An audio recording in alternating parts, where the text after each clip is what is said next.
almost old enough to be Ted's father, and had grown up in one of the least diverse enclaves in Queens, the United States' most ethnically and culturally diverse county.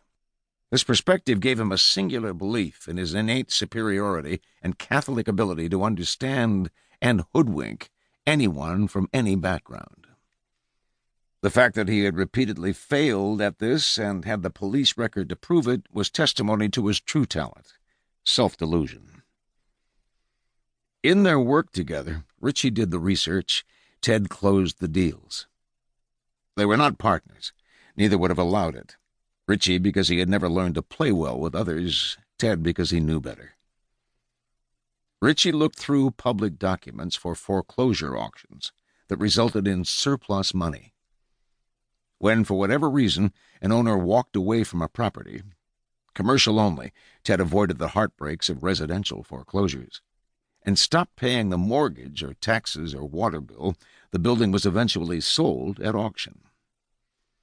If some Trump wannabe paid more than the claimants were demanding, the resulting funds were called surplus money.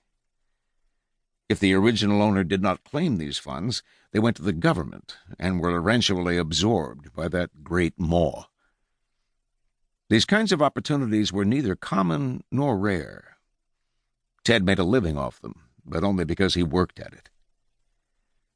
His part of the job took over where Richies left off. Ted examined the files and attempted to locate and cut a deal with the original owners, taking a hefty finder's fee for reuniting these hapless businessmen with the last recoverable scraps of their failed real estate empires. Sometimes it worked. More often it did not.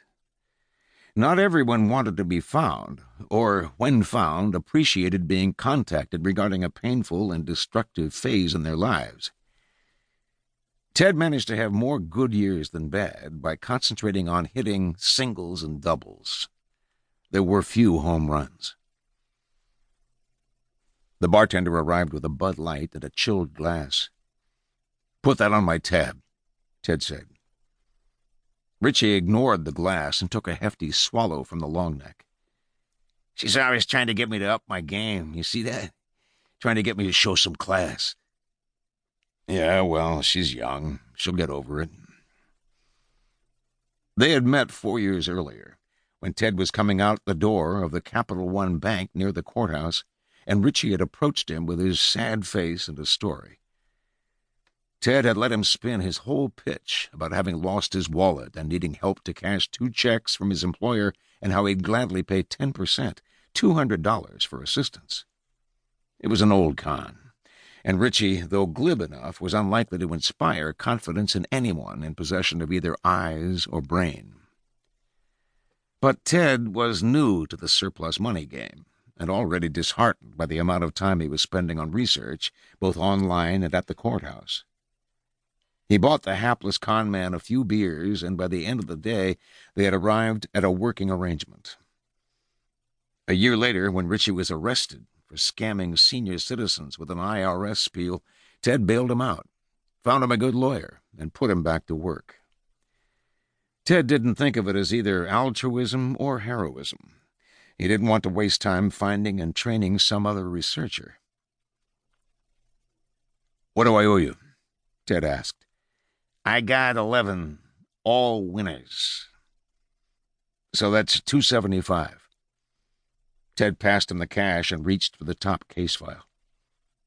"Anything I should know about these?" "The one in your hand. You read that and tell me it's not solid gold."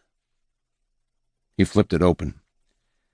The top page listed the property address, the defendant, the claimant, the amount sought by claimant, and the sale price. Ted slammed it closed. "Give me back 25, he said. "You know I don't hunt elephants." "You gotta read it first." "I read it. It's $1.2 million. That's all I need to know." There were no guarantees in his business.